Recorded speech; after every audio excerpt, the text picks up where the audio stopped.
Muito boa tarde a todos. No ano passado, bem, ainda não falas disso, mas a pergunta que me fizeram eram, bem, quantos cortes de taxas de juros vai fazer o BCE? BCE. A minha resposta foi errada. Mas pronto, este ano, a ver se faço melhor, mas para já vou apresentar-vos as nossas previsões. Vão ver, a Cláudia já disse, acho, 2 vezes a palavra incerteza, porque vai ser a palavra-chave, acho eu, hoje. O mundo mudou já, se compararmos com o ano passado. O ano passado, é verdade, eu tinha dito, realmente avisávamos que podíamos ter, se calhar, risco de guerra comercial, ou pelo menos risco de tensões comerciais. Vamos ser honestos, acho que ninguém, ou pelo menos nós, não tínhamos antecipado tensões comerciais tão grandes, tão fortes. Também falamos de globalização, que ia mudar. É verdade, mudou. Mas não mudou como eu tinha dito. Eu tinha dito, vamos ter friendshoring, vamos ter basicamente relocalização da produção nos países amigos. O problema é que quem pode definir agora o que é um país amigo? Vemos com a eleição do Trump que essa definição muda muito e é muito instável.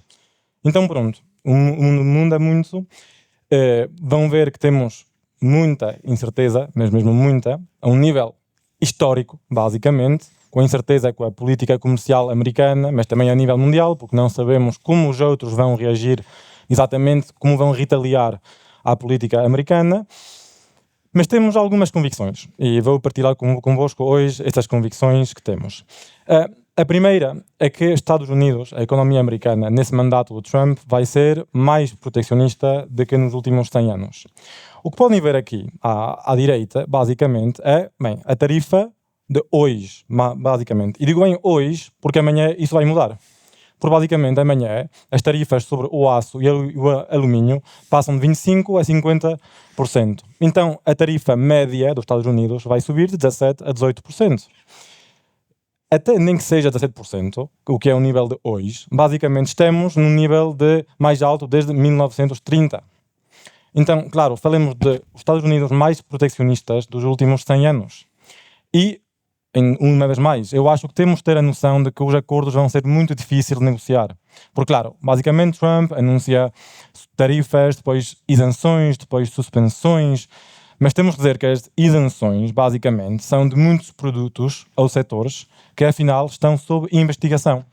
E como estão sob investigação, vamos ter, basicamente, mais tarifas. É o que aconteceu com o aço, com o alumínio, com os automóveis, também o que vai acontecer com os produtos farmacêuticos, com o cobre, com a madeira, com os semicondutores. Então vamos ter tarifas sobre todos esses produtos, basicamente daqui ao fim do ano.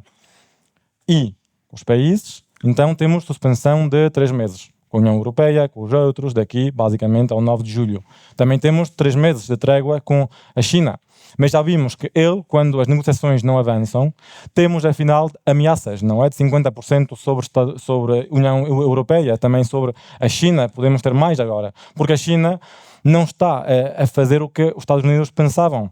Basicamente estão a fazer retenção de exportações de terras raras, das quais dependem muito os Estados Unidos. Então, vemos que as negociações vão ser muito duras, não sabemos onde vamos chegar, realmente.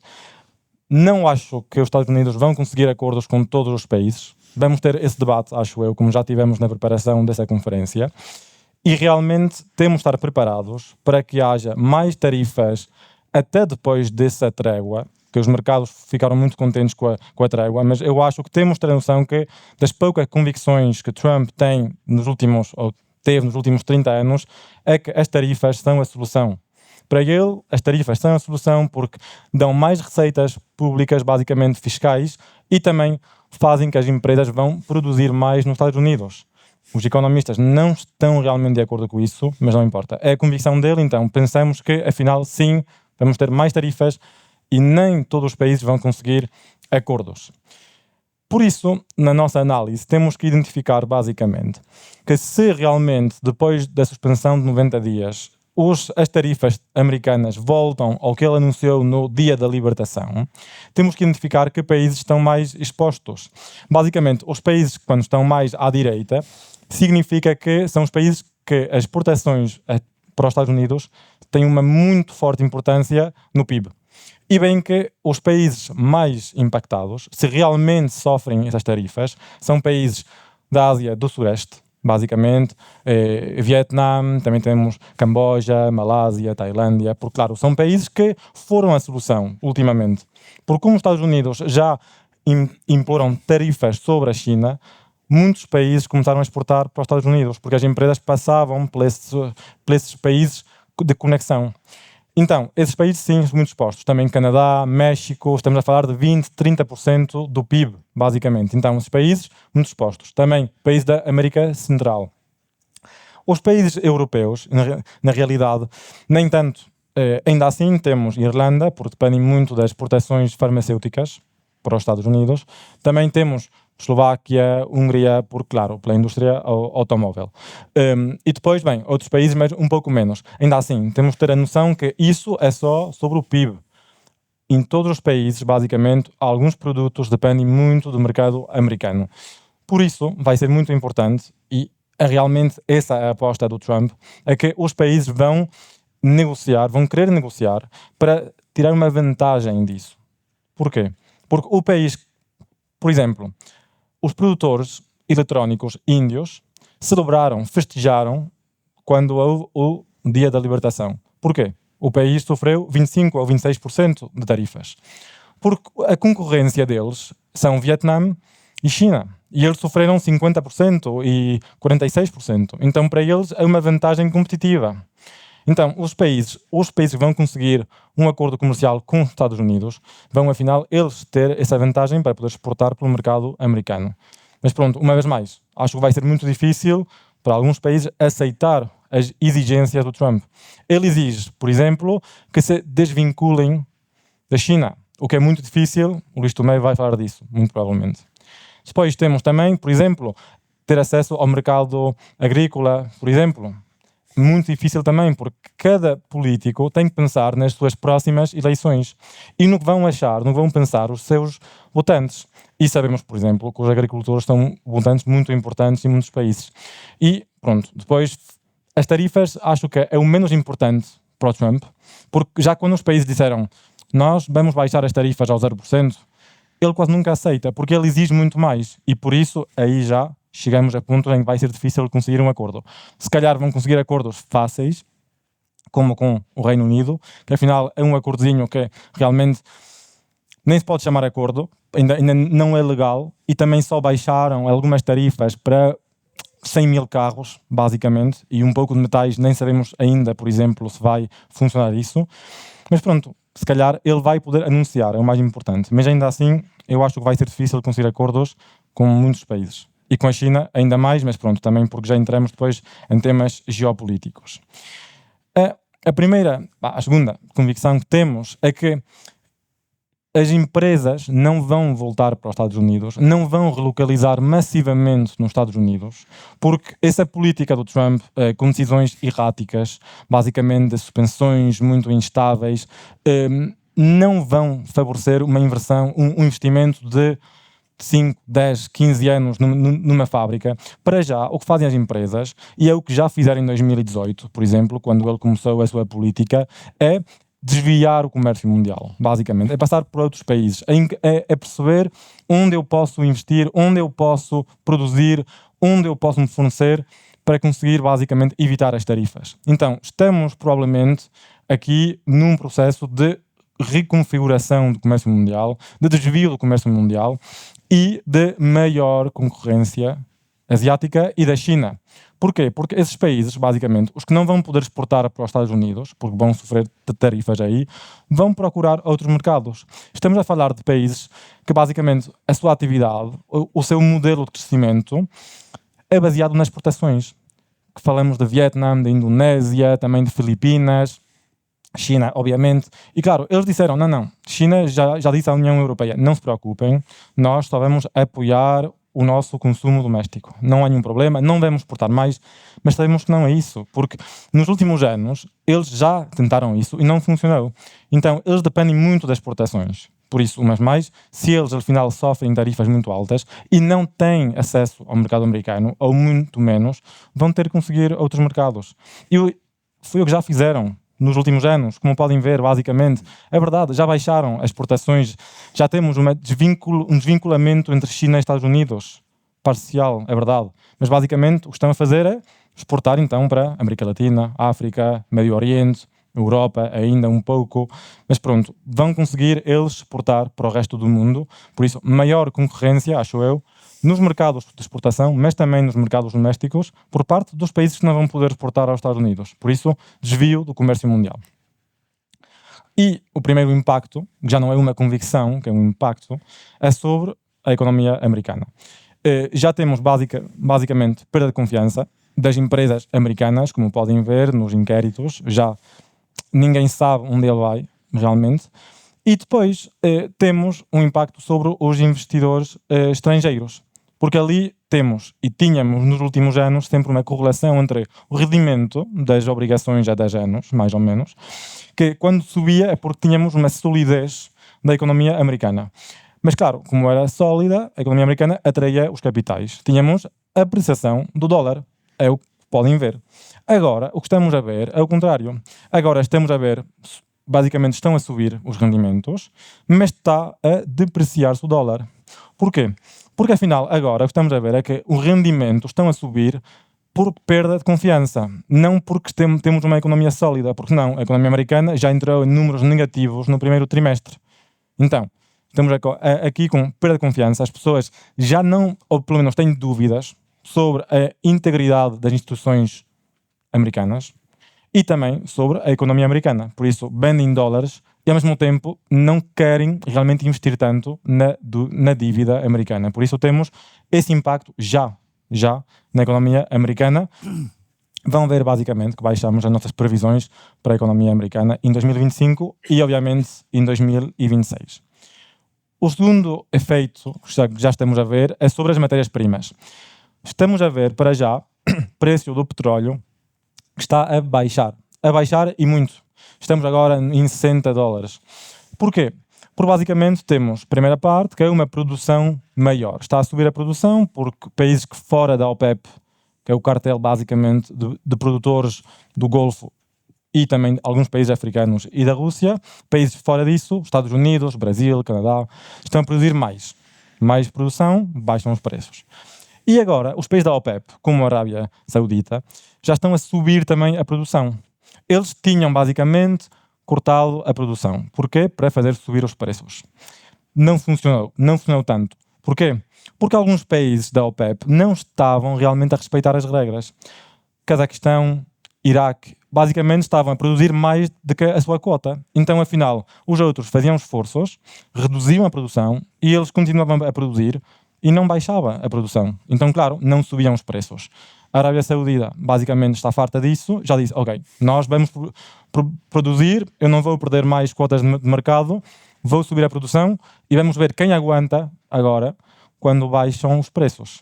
Basicamente é para que todos depois respeitem essas regras. Mas para já vai produzir mais a OPEP, vai produzir mais a Arábia Saudita e vamos ter preços muito provavelmente lá para os $60, porque temos maior produção e menos procura. Menos procura pelo abrandamento da economia mundial.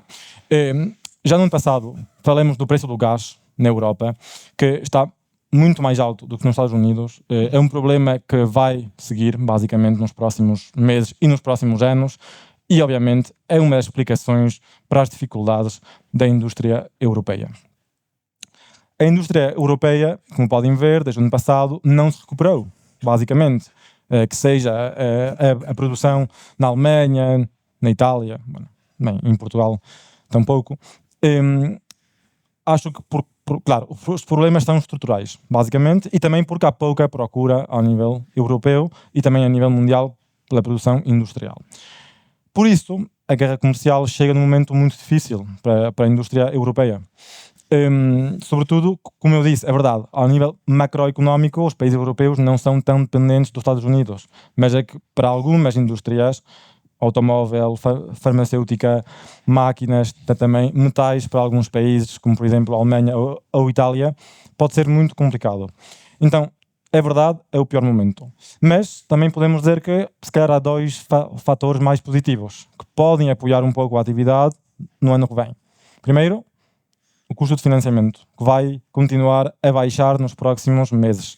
Podemos pensar que o BCE vai baixar as taxas de juros 1 ou 2 vezes mais este ano. No ano passado, errei no meu prognóstico, espero que este ano seja um pouco melhor. E, sobretudo, eu acho, ali temos que pensar na reviravolta fiscal alemã. Até que, enfim, os alemães deram conta que 60% da dívida do PIB não é nada. Até que, enfim, eram os únicos que estavam a olhar para os critérios de Maastricht, diziam, não, 60%, temos 61%, temos de ter cuidado, não podemos gastar. Bem, afinal, abriram os olhos e decidiram gastar, porque, basicamente, as despesas militares da Alemanha vão ser 100 mil milhões de euros por ano nos próximos 4 anos. Mais 2, 3% do PIB alemão. Também as despesas de infraestruturas vão subir, basicamente, 500 mil milhões de euros em 10, 12 anos. Isso vai ser mais para depois, percebemos que os projetos de infraestruturas levam mais tempo. Mas sim, já no ano que vem, os alemães vão gastar muito mais despesas militares, que normalmente vão beneficiar à indústria alemã e também, normalmente, ao resto da Europa, porque sabemos que estamos todos interconectados. As exportações de Portugal, mas também do resto da Europa, é entre 60% e 70% para o resto da zona euro e da União Europeia. Então, sim, isso é, até que enfim, uma boa notícia para a Europa. Nesse contexto, as nossas previsões são essas. Obviamente, abrandamento do crescimento mundial, 2.2 é muito fraco, é muito lento e ainda não publicamos as nossas previsões para 2026, mas são mais ou menos assim. Porque, para já, a Europa não se recupera. Temos crescimento muito lento na Alemanha, está a estagnar, basicamente. França, Itália, com muitas limitações fiscais. Espanha, sim, está a ser muito dinâmica, continua a ser dinâmica, como Portugal. São um pouco as duas exceções, com Grécia. E depois, Estados Unidos está a ser lento. Já estamos a ver, uma vez mais, o impacto das políticas do Trump, então pensamos que sim, vai continuar assim, 1%, pode ser um pouco mais, um pouco menos, este ano e no ano que vem, mas crescimento lento para a questão Estados Unidos. E a China normalmente também vai sentir o impacto dessa guerra comercial com os Estados Unidos e se calhar com outros países.